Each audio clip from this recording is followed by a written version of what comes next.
Madame, monsieur, bonjour.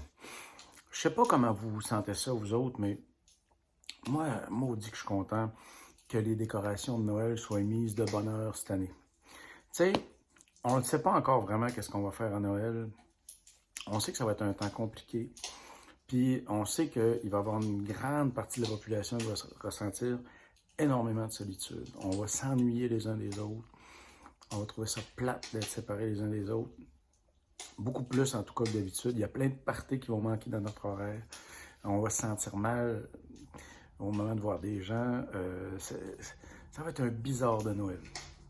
Je pense que ce sera un bon temps, précisément parce que ça va être un bizarre de Noël, pour qu'on essaye de faire de quoi ensemble, même si on est loin les uns des autres.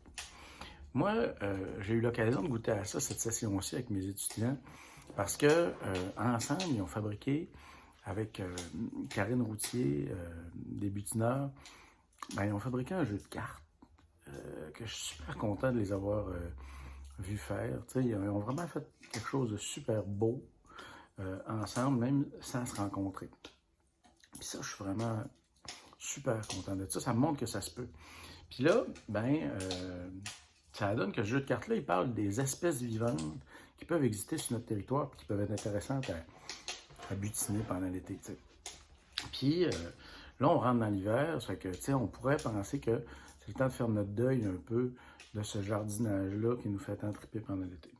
Mais moi, j'y pensais, puis je me disais, Christy, ça sera une bonne année cette année pour commencer nos semis super de bonheur, beaucoup plus de bonheur que d'habitude. En fait, commencer nos semis comme si on n'avait pas l'intention de sortir les plantes dehors. Ça serait le fun qu'on commence nos semis comme si on voulait jardiner à partir de maintenant toute l'année chez nous. T'sais. Puis, en fait, c'est quelque chose qu'on pourrait vraiment faire. on pourrait,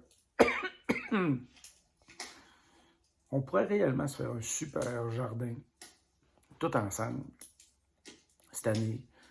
D'abord dans nos maisons, pour le déployer dehors au printemps après ça. On est dans une belle année pour ce jardinage-là. T'sais. Il y a plein de plantes comme ça, on y pense pas bien. On se dit tout le temps que les semis, il faut décoller ça en mars, parce qu'on pense tout le temps juste aux tomates. Mais en fait, si tu sèmes de la salade aujourd'hui, ou bien si tu sèmes des radis aujourd'hui, ben, les radis que tu vas semer, ben, ils vont pousser. Puis si tu leur mets des lampes vraiment avec bien de la lumière, ben, ils vont devenir des plantes comestibles, même si tu les sors jamais dehors. Fait que peut-être que ce serait intéressant de commencer nos semis drette là. Puis, pour que ce soit un projet collectif, on devrait essayer de jaser ensemble pour savoir quelle place qu'on ferait pousser ça après, ces plantes-là. Parce qu'il y a plein de monde qui ont du terrain chez eux, mais qui n'ont pas le temps de s'occuper d'un jardin, puis qui seraient bien contents d'offrir le terrain pour qu'un jardin soit fait là. Puis il y a bien des jardiniers qui aimeraient ça jardiner, mais qui n'ont pas d'espace. Puis il y a bien des façons de jardiner aussi qui font que c'est vraiment pas gros d'ouvrage. Fait que, tu sais, si on s'aperçoit que juste en le demandant de même, on trouve une trentaine de jardiniers, puis une centaine de personnes chez qui on peut aller faire des jardins euh, sans avoir à payer pour le terrain, juste en partageant les légumes qu'on va produire.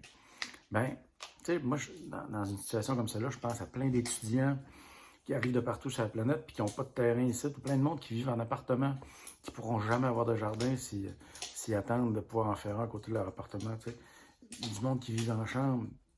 Il y a plein de monde là-dedans qui pourrait très bien partir des semis chez eux, mais qui n'aurait pas de place pour les mettre après.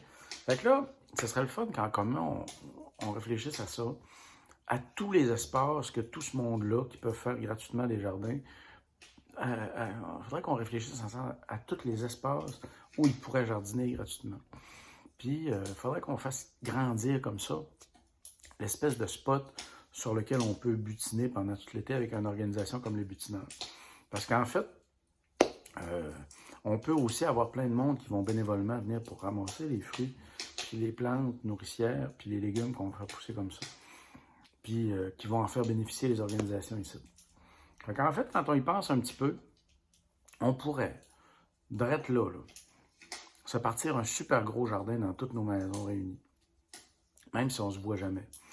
Puis ce jardin-là, on pourrait le faire pousser dans nos maisons d'abord, mais sur nos terrains, puis sur tous les terrains des gens qu'on connaît. Puis il y a de l'espace à tonnes là, dans une ville comme Alma pour en faire pousser en masse. des fruits et des légumes. Pensez juste à toutes les maisons pour personnes âgées qui sont jamais visitées autant qu'elles le devraient, qui ont des terrains immenses sur lesquels il y a des petits jardins, mais c'est des initiatives d'une ou deux personnes de la résidence qui travaillent là-dessus. Imaginez si toute la communauté jardinait tous ces lieux-là. T'sais. Pour les personnes âgées, ce serait crissement moins plate. Pour les personnes âgées elles-mêmes, ça pourrait être un maudit beau projet parce qu'il y a plein de personnes âgées qui sont capables de faire pousser des semis, mais qui ne sont pas capables d'entretenir ou de récolter un gros jardin. Fait que, tu sais, si tu maries toute l'inventivité de tous les bricoleux qui pourraient bricoler différentes manières d'installer des plantes à l'intérieur, que ce soit avec des jardins verticaux, avec des frigidaires convertis en armoire pour cultiver des tomates, quelles que soient les méthodes de jardinage intérieur qu'on développera, puis quelles que soient les personnes qui les appliqueront, puis quels que soient les terrains où on déposera tout ça, puis quelles que soient les personnes qui récolteront tout ça pour le bénéfice des organismes.